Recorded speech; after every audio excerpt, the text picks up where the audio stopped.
Welcome back to Twin Tiers Overtime. My name's Kalanos. That's Nick Ketter as always. Yeah, we're back again. This is an episode I've been really excited about here, and mostly because of our guest is going to be awesome. We have Cahsid Raymond from Mansfield football. He has been tearing it up on the gridiron, so we are excited to have him on the show. He'll be coming up in just a little bit. We've got a recap of all your football action around the area. Plus, we got a little more regional stuff. Talk about some NASCAR playoffs, some NFL a little later. But hey, let's get right into it. For football. Now, we had a few cancellations this past weekend. Corning versus Columbia canceled. Elmira versus Hilton basically postponed. And because of that, well, there really wasn't much change in the Class AA standings. Corning is still 3-1. Elmira 3-1. Ithaca 1-3. Binghamton 0-5. But hey, how about a game that actually did happen in this area, Nick? Yeah, the Horsed's Blue Raiders, man. I love to see them doing so well this year. They beat Johnson City 48-19 in a routing of them at home. A good game for the Blue Raiders there. Obviously, it was one they can kind of cruise in. I mean, that makes them, they're still second in the standings because Union Endicott is 5-0. Vestal at the bottom at 1-3. We've seen them a few times, but the real test for Horses is going to be UE. That's going to be the big game that they're looking forward to. Try to give them their first loss of the season and tie that Class A standings, because that's going to be a team that you're going to see later on too. Now, UE is still ranked, right? Yeah, Horseheads is as well. So, I mean, they're two ranked teams having great seasons. It's gonna be good between the two of them. And with Union Endicott still undefeated at 5-0, Horseheads 4-1. Division, still on the line there. Oh, definitely, yeah. It's by gonna the way, be Vestal's 1-3, so sorry. Yeah, we see them. I went to a game with them in Elmira. They gave Elmira a pretty hard time for most of the game that I saw with them. Horseheads, obviously, they kind of got the short end when they played Horseheads because they played them in the first game in their new stadium. So yeah, there's a lot of anticipation for the Blue Raiders. But we'll jump over to Class C. Waverly, that's one team. They're having a great season. They're 10th ranked. Up per the last update, they beat Dryden 46-7. And then WGOM, aka the Seneca Indians, they beat Cobleskill Richmondville. This game was played at Sydney. They beat them 47-13. Feel bad they had to drive all the way to Sydney for that game. Sydney's I don't know. Really far.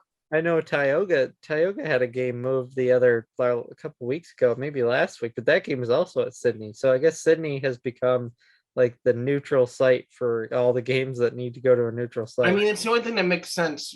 Sydney is technically the headquarters of the head office for the section. Yeah. So that's the only thing I could possibly think of.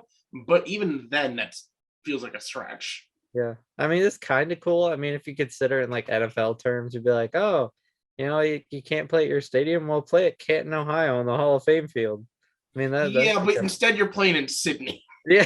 It's not as glamorous, I guess. We'll go to 8-man football now. Speaking of different kind of football, Edison lost to Moravia at Moravia 42-20. Unitago beat Notre Dame 38-6, and SVEC, Spencer Burnett Candor, their game against Oxford was postponed. The schedules were a little limited this past week, so it was kind of tough. A lot of teams were on the road in our area, but we came through. We had a great blitz the other night, and yeah, it was fun. And then we moved down to the NTL League, where, hey, I see a close game on here. Oh, yeah. Sayre just edging out Troy 22-21. What a game. That sounds like a great game. Yeah, a lot of talent on both sides there. You got I know for a fact you got the Horton brothers on there, and Braden Horton at QB for Sayre. Troy has Justice Chimix. They've been close with everybody. They beat Athens this year in a 12-0 game. Troy has been a team to watch out for, but Sayre, they must use that home advantage at the Lockhart Street Bowl, pulling out 22-21. So real close game there. Then you got, speaking of Athens, they beat North Penn 44-14. Kawaneski Valley got a big win over Wyalusing 32-0. Towanda versus Wellsboro, that game got canceled. Towanda did not pick up a game. Wellsboro did pick up a game, and they beat Port Allegheny 38-12. So a very interesting week, Kyle, in the NTL. And let's move over to Cahsid Raymond, will be joining us here momentarily. But first, let's just quickly go through the Mansfield University football team, shall we? 3-1 record. They beat Cornell 48-3, beat Chestnut Hill 31-14, but they lost to UPenn 55-28. Tough loss. Yeah, that was a big game, though. That was one of Cahsid Raymond, I guess, best games statistically. They did rebound, though. Most recently, they beat St. Thomas Aquinas 35-29. Get this, in 3 overtimes, our guest Cahsid Raymond had 3 rushing touchdowns in that game. The next game is a big one. It's going to be this coming weekend against Army. It's the crucial catch awareness game on 16th, so we'll be looking out for that one. That's going to be a big game. As far as the team goes, they're outscoring opponents 142-101, outrushing them 938 yards to 692 yards, averaging 412 yards per game, over 1,600 yards and 19 touchdowns. So a lot of production going on for the Mansfield Mounties this year. But as you know, Kyle, our guest Cahsid Raymond, he's a part of a lot of that. Cahsid Raymond, who has had a noteworthy career already, even before he joined the Mounties. So he went to high school in Philadelphia, was in the All-American Bowl in 2019, was named Local Player of the Week during the 19 season, surpassed 1,000 yards passing and rushing as a senior, and totaled 6 touchdowns in 1 game. That's crazy, actually, for video game numbers right there. Video game numbers. Yeah. His uncle George Nock, drafted by the New York Jets in 1969. He got to play with Joe Namath, rather, in that time, right after the Super Bowl. But then at Mansfield University, he was a freshman at Maryville State University. Then he came over to Mansfield. So far, he's been 3 times CSFL Rookie of the Week. That's every week of the season. So that's pretty good there. And 2 times CSFL Offensive Player of the Week. I think he's pretty much thrown his hat in the ring for Player of the Year. I know Mansfield's had a few of those. He's definitely got a good resume so far. Total offense for him, 14 touchdowns, 1,459 yards total. He's doing a great job. How about passing? 6 touchdowns, 781 yards, and 83-yarder was his longest pass. His passer rating is 173.34, which if you don't know what that means, it's far above average. So that's really good. Rushing touchdowns. Yeah, go ahead. No, I'm sorry. I didn't mean to cut you off. My apology. Rushing touchdown. I was going to say rushing. Oh, yeah, you go ahead. Okay. Rushing to the end zone right there. No, I was going to say, on top of the passing, he's also a heck of a runner with 8 touchdowns, 678 yards, with the 80-yard longest. That was his longest run, by the way, 80 yards. 169.5 average rush yards per game for the season. That's crazy. He's like, yeah, you're averaging almost 200 yards rushing per game, plus passing over 100 yards per game. This is putting up crazy numbers. According to Go Mounties, we took a look back in the history books for them. His 199 rush yards against Aquinas, that's the second most in a single game, behind David Butler's 253 in 2019, which is a very impressive record right there. And his 238 pass yards versus Penn, which was a loss, but a great game for him still, puts him in 8th in passing yards in a single game. So the guy, he does it all. Cahsid Raymond, he's only a freshman, so you're going to see him for a lot longer. He's going to put up probably thousands more yards and touchdowns. So we're going to talk to him about all this coming right up on Twin Tiers Overtime. Keep it right here.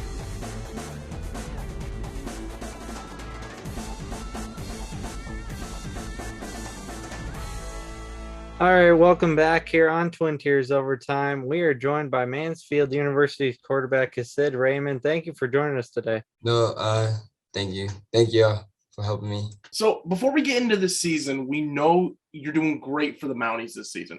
Can you tell us a little bit about you and your football career prior to Mansfield? I started playing football in 9th grade. I became a quarterback sophomore year in high school. And, you know, from there, it was just up the hill, you know. In high school, I had, you know, average 6 touchdowns a game in high school.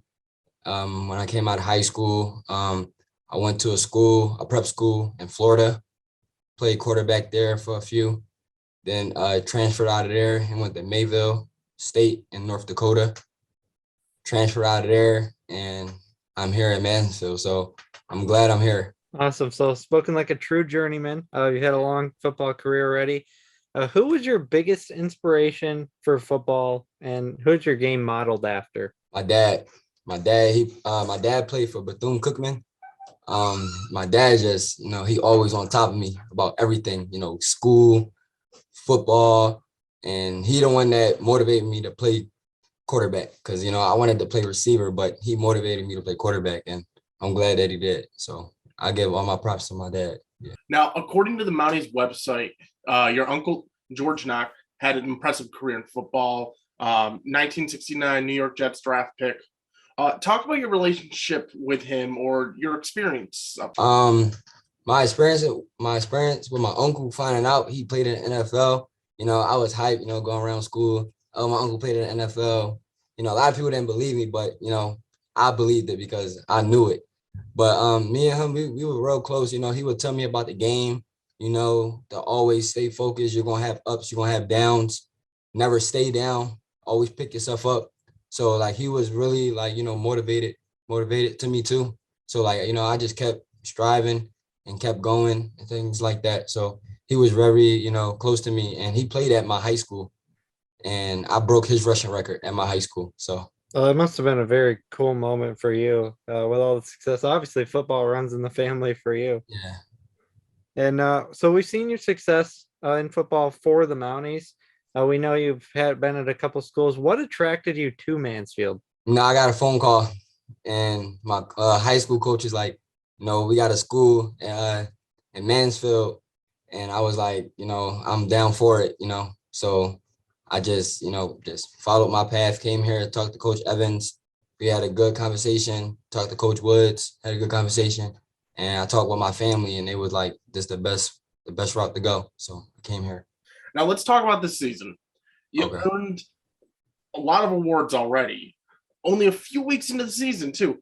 Now, what do you contribute to that success? The O-line, they helped me a lot. It was not for, like I said, I tell everybody else, if it's not for the O-line, it wouldn't be no awards for me. It wouldn't be no wins for us. So it starts with the O-line first, and then it works the way up to everybody else. Awesome. And so we mentioned you put up big numbers already. You said the O-line is helping you out big time. What else makes you so comfortable in the offense for Mansfield? No, it's just I like I said, it's just the O-line. They make me comfortable. You know, knowing that they got my back, knowing that like they protected me for 4 or 5 seconds. That's enough for me. So yeah, just having my back, that makes me more comfortable in the offense. But it's been a solid season so far for the team. What are the goals for your team at this point of the season? Stay focused, you know, take 1 week at a time, you know, just, you know, doing all the right things, you know, staying out of trouble, going to class, just doing all the right things so we can keep moving up and hopefully see the play on the championship on our home field. Of course, and you're in a team with a good number of freshmen and sophomore, including yourself. What do you think the future is looking like for Mansfield football over the next few years? Future's looking great for us, you know. Like we just, like you said, we're young right now. You know, some of us just start playing college football, you know, and I've been playing college football. So it's like, you know, I'm a freshman on the field, but I'm like a senior to the guys, you know, telling them like, you know, we're going to be good, you know, just stay positive, stay focused. You're going to have drop passes. We're going to have bad blocks, but, you know, we got to just stay focused and just keep playing next play. So we just got to stay on track. That's all. All right, Cahsid, thank you so much for joining us today. I'm sure we'll be hearing from you plenty more this season. You've already got a bunch of accolades, but we're so glad you could join us. We're really excited to have you on the show. Thank y'all. And we'll be right back with more Twin Tiers Overtime.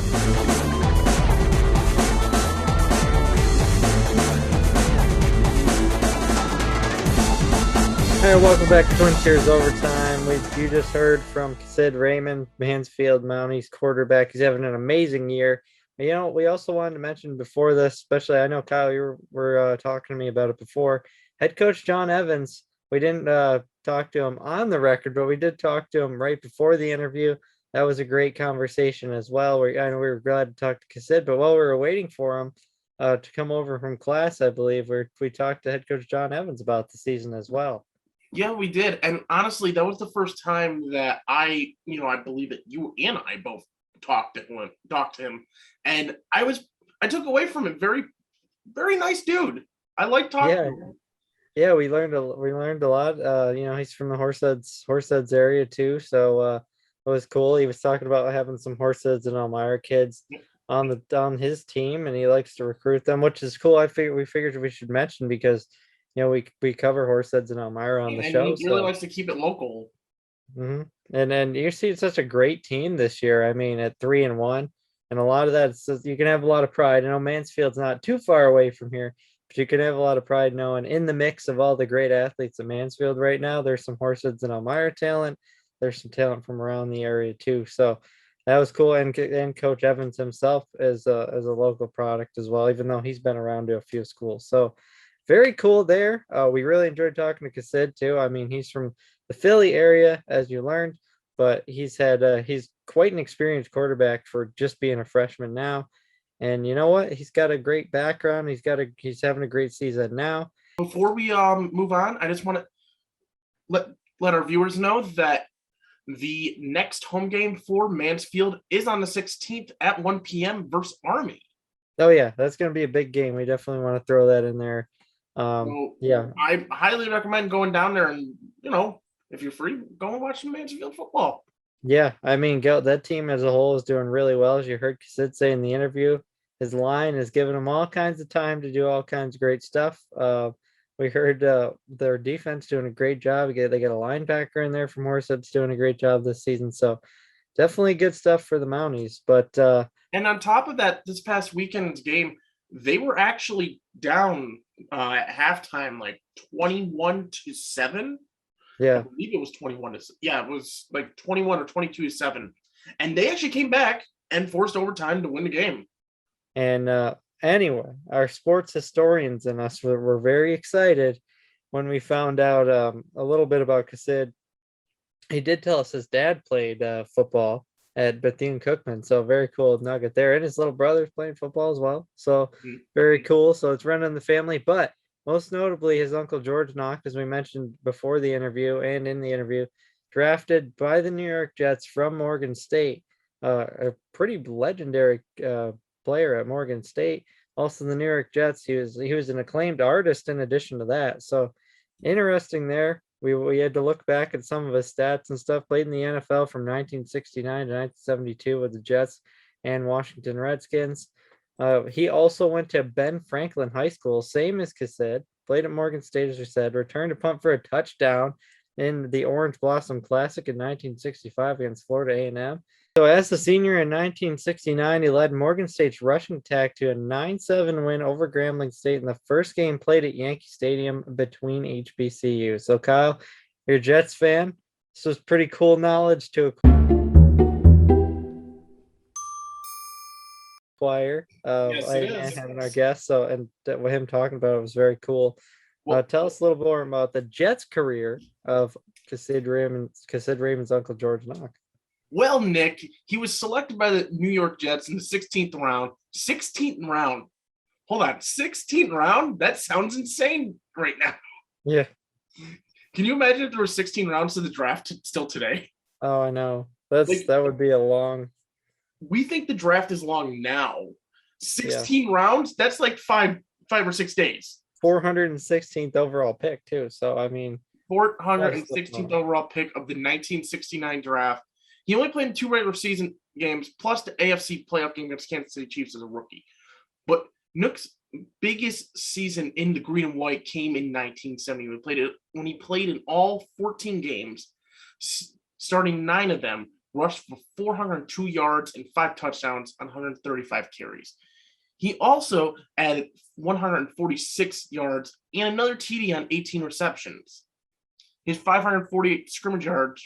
We're second on the team, only behind Emerson Boozer's 839 yards and his 36 points on 6 TDs. Yeah, of course, we credit the New York Jets themselves for the great For stats doing something right. Yes, the gracious for their stats and also some Pro Football Reference. We love them too. And in our regional news, let's start with NASCAR. Now, yesterday at the Roval, Kyle Larson won out in a kind of crazy finish, if you ask me, but not for how you think. And I think our Chase Elliott fan, Nick Ketter, can elaborate on that. Well, yeah, it was an elimination race. Obviously, Tyler Reddick finished second, Chris Buescher third, Kyle Busch fourth, Denny Hamlin fifth. So for the round of 8, that makes it so Larson, Hamlin, Martin Truex Jr., Ryan Blaney, Kyle Busch, Chase Elliott, Joey Logano, and Brad Keselowski make the next round of 8. Let's put this stuff out there right now. Then eliminated is Kevin Harvick, Christopher Bell, William Byron, and Alex Bowman. But the big story that everyone is referencing, as Kyle just referenced, is the feud between Kevin Harvick and Chase Elliott, starting back at Bristol, where Kevin Harvick and Chase Elliott took each other into the wall. There was a big feud. They had a big thing after the race. Chase Elliott came back out after he was pretty much out of the race and prevented Harvick from winning at Bristol. Race passed. There was things said in the media. Now in this race, all of a sudden, Kevin Harvick came back, and it appeared in a most unbiased way. It appeared that Kevin Harvick kind of just ran Chase Elliott into the wall when the playoffs were on the line. They were on the cut line, going back and forth, being eliminated, not eliminated. And then Chase Elliott got spun out. He had to come back. This team had to overcome adversity. They did. Kevin Harvick's team ended up not doing that because Kevin Harvick's car, for whatever reason, ran straight into the wall. It has just so happened Chase Elliott was a couple cars behind. So there's been plenty of controversy, whatever you want to call it, on social media. It was crazy. It's been a crazy feud between Harvick and Elliott. Obviously, on my end, I don't think, I'm trying to stay unbiased here, but sometimes you got to put the racing helmet on and you got to go with it. And I'm just going to say that I'm glad Chase Elliott moved on to the next round, and I think he can kind of go from there. Hopefully the feud's over. Here's the thing. I would like to think the feud's over because it's a little ridiculous at this point. Yeah. But Chase technically never got Harvick back. It was more. I guess he didn't have to. Karma. Yeah. I mean, it was kind of, my personal opinion was that it's kind of uncalled for that he just kind of ran him over after there was a race with nothing. But I mean, it kind of came back. I mean, obviously Harvick went to the wall, with Chase there. Social media ran with that, had a lot of fun with it. Also, Chase Elliott after the race, and I quote, his comment on it was, quote, Merry off season and Happy Christmas, which there is now merch of, which is amazing. I may have to get some of that. It was pretty funny. Anyway, I'd like to think that he had that lined up and all the stuff was ready. I hope he just got it off the cuff. That was pretty. My understanding was that no one knew he was going to say that. So, but people tweet at Chase Elliott's store all the time and tell him to make merch, and they did immediately. It was pretty great. I'm sure we'll find a picture of it to put on here. It's pretty funny. It's Christmas themed. I just saw it today while we're recording. So, and then with the round of 8, Texas, which is on WETM at 2:00 next week. Yeah, so you'll see that. Kansas and Martinsville on the 31st, which is also again on WETM. Before we head out, and I feel like this needs to be noted, did you watch the Buffalo Bills last night?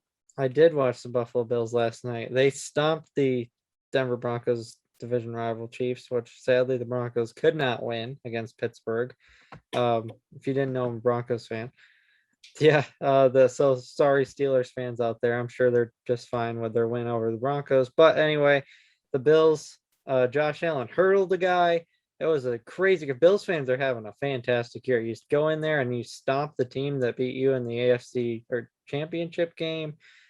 Man, and it was a 38-20 was the final score. And that doesn't even include the 1 hour lightning delay. Yes, that really could have thrown everything into chaos. Yep, at halftime. Emmanuel Sanders, who former Bronco, I loved watching this guy, and Steeler, former Steeler, Bronco, Saints. He's played everywhere.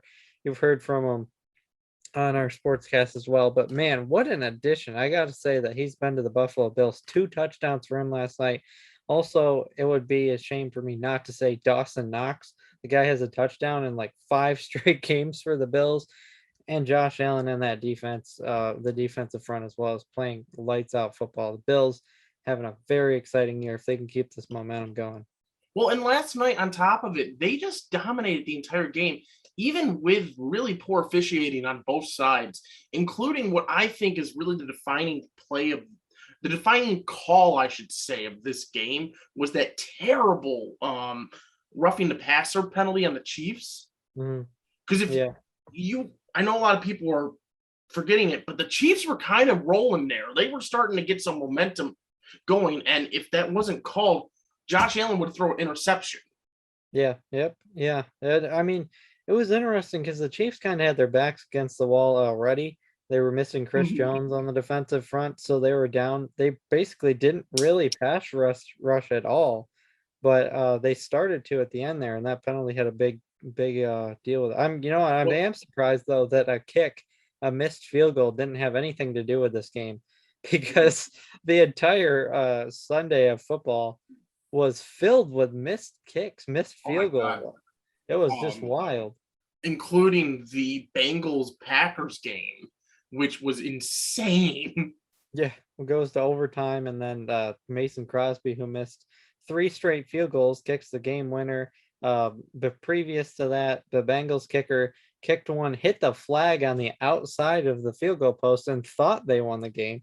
I mean, it was just an insane. I feel like the NFL conspired with like the NTL and Section 4 and 5, and is like, you know what? Let's make the craziest week of football that no one would believe. And it just happened all together. Like the schedule, games are getting canceled, field goals are being missed. There's crazy calls.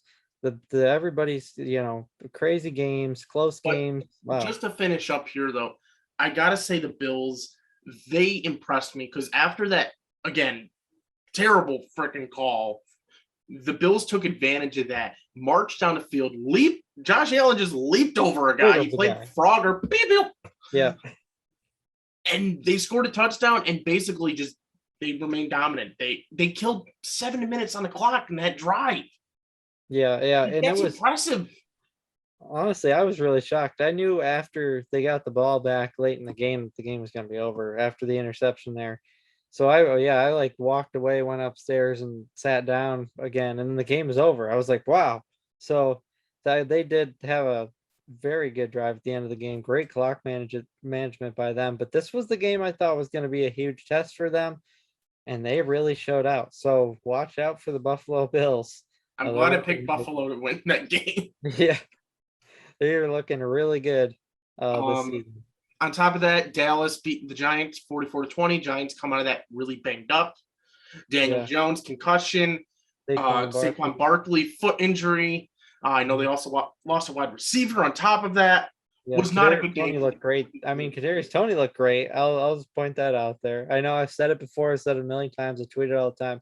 I told you Kadarius Toney was good, Giants fans. So he's showing out. So hopefully the Giants can get a few more wins. They can get healthy.